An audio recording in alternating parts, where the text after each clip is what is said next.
So when you refine a barrel of crude oil, you get all the good stuff, right? Gasoline, jet fuel, but what about what's left over? I'm talking about the gunk at the very bottom of the barrel, a thick, heavy sludge that's pretty much road asphalt. What do you do with that? Well, you send it to one of the most intense, volatile, and honestly one of the most important units in the whole refinery. Today, we're going inside the pressure cooker, the delayed coker. And that's not an exaggeration.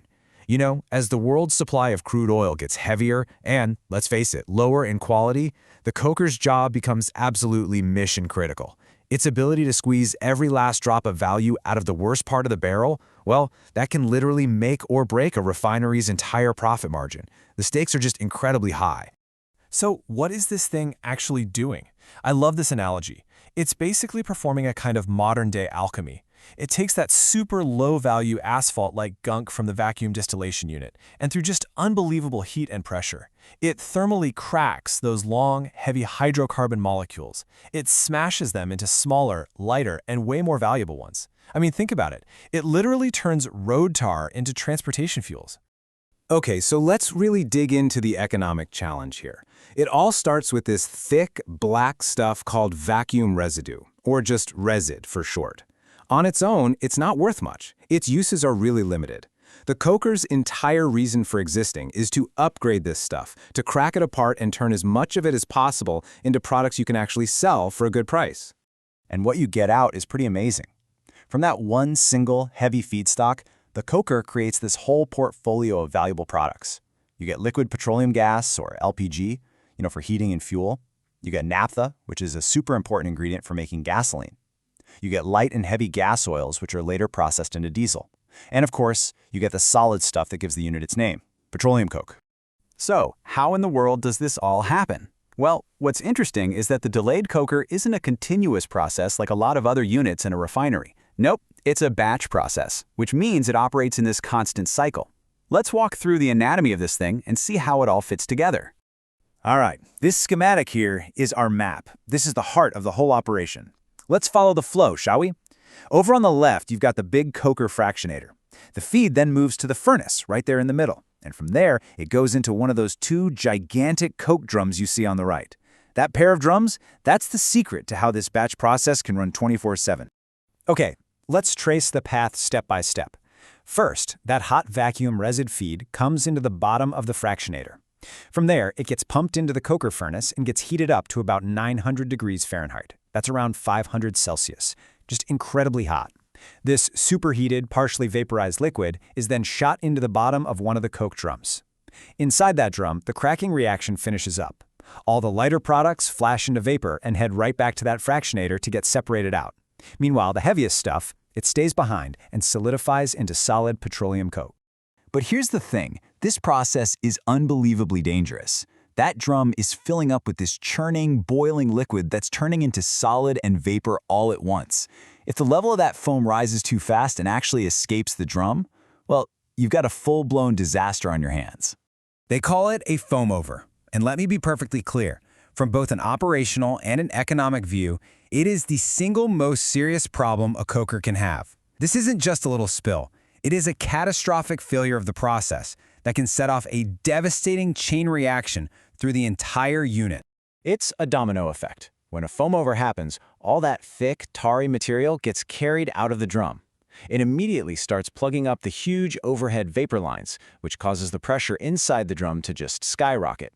That gunk can clog the screens inside the fractionator tower. I mean, we're talking about plugging a 25-foot-high screen solid in a single day.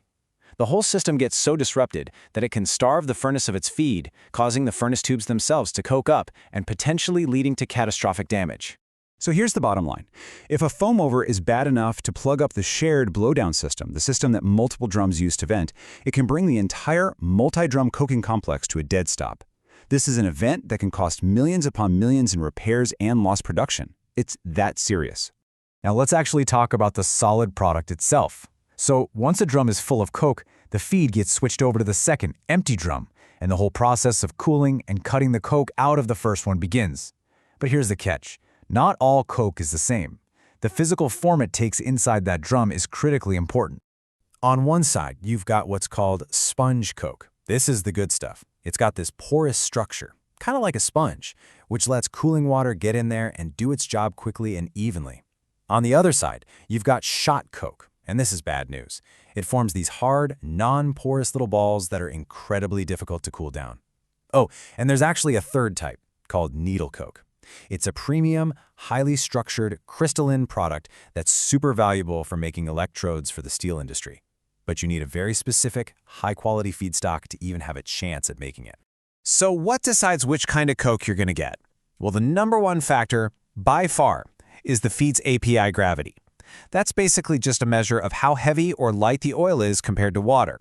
And as you can see from this chart, it's pretty clear. The lower the API gravity, meaning the heavier the feed, the higher your chance of making that dangerous shot coke.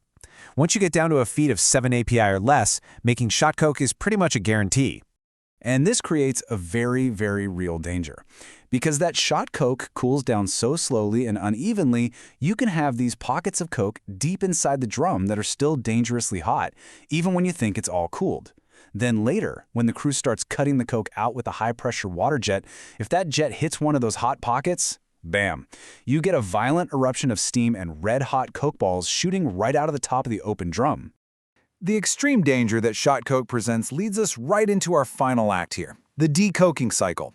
Once a drum is full, you have to cool it, drain it, open it up, drill out all that coke with high-pressure water, and then seal it back up again.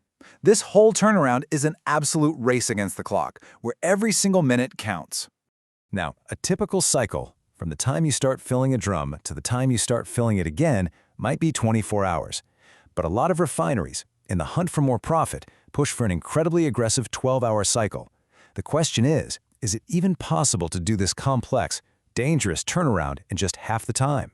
Well, pulling off a 12-hour cycle is just a monumental task, both for engineering and for the people involved.